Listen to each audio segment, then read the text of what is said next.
Jour 2 de la formation, c'est un départ. On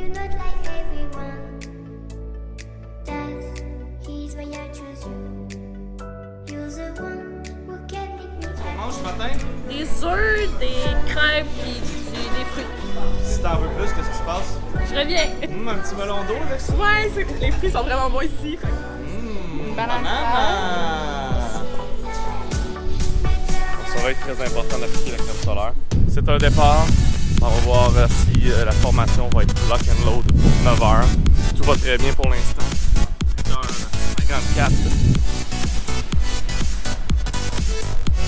Alors derrière moi, la gang est toute préparée. Ils sont prêts, ou presque. Ils vont subir l'inspection matinale de l'équipe de moniteurs. Savoir s'ils ont chapeau, lunettes, bouée. Virginie qui fait l'inspection. L'équipe est en train de faire les quelques derniers ajustements au niveau de la planification afin qu'ils puissent donner un enseignement de qualité. Alors ici Jessie, lead by example, I like that. Prenez-vous un peu d'espace, vous allez pouvoir le faire en même temps que moi, placer votre bouée. Okay? Ça va être plus facile et plus efficace. L'apprentissage du maniement de la bouée tube, élément élémentaire en sauveteur national océanique. Remarquez comme la courroie se retrouve derrière les candidats afin qu'ils ne s'enfargent pas dedans.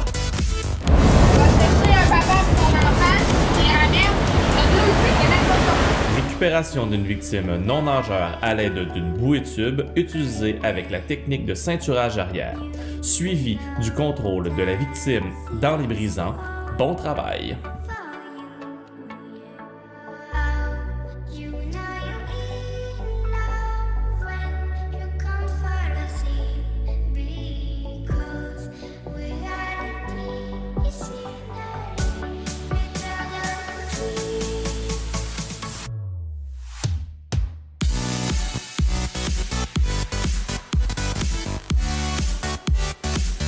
Nous vous présentons le premier drill de la formation sauveteur national océanique.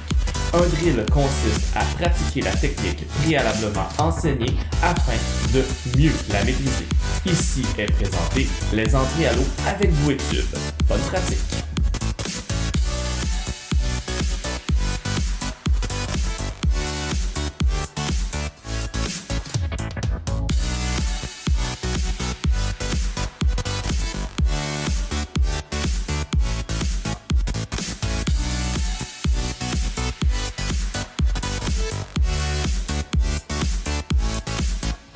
Le transport des victimes est un élément fondamental lors de la formation sauveteur national océanique. Ici, plusieurs techniques sont démontrées afin de pouvoir déplacer une victime blessée dans un endroit où il sera plus propice de lui prodiguer des soins, comme en hauteur de plage ou à la tente.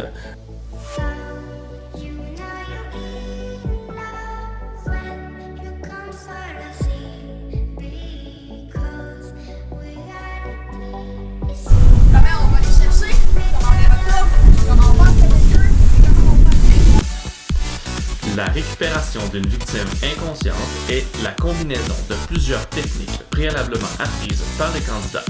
L'approche, le ceinturage et ainsi que le remorquage afin d'effectuer une intervention efficace.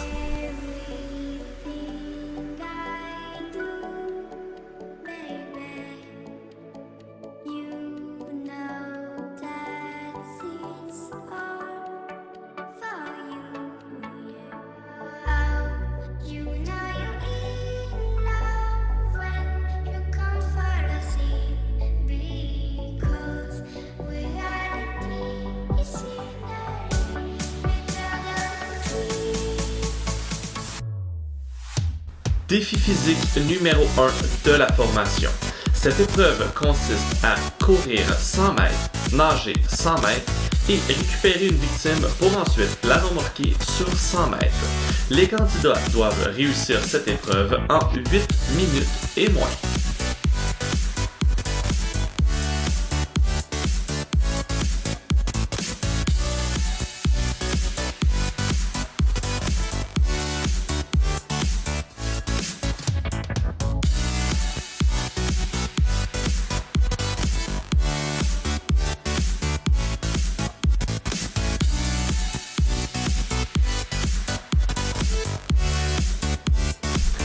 Récupération d'une victime blessée à la colonne vertébrale en plage océanique dans la section peu profonde.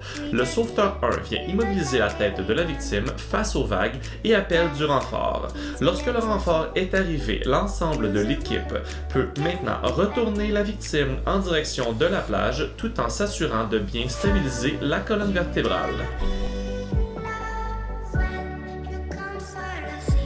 Qu'on va mieux faire, c'est l'espèce de stand, un lounge, pour mettre un jour vers la table.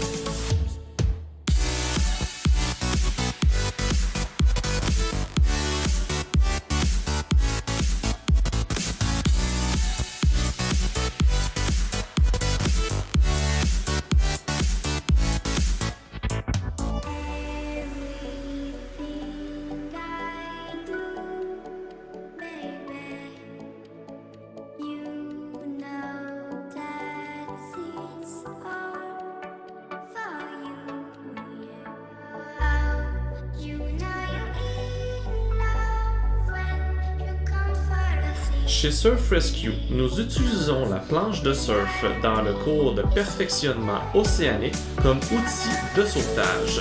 Ce dernier se retrouve abondamment sur les plages océaniques et peut être très efficace lors d'une intervention.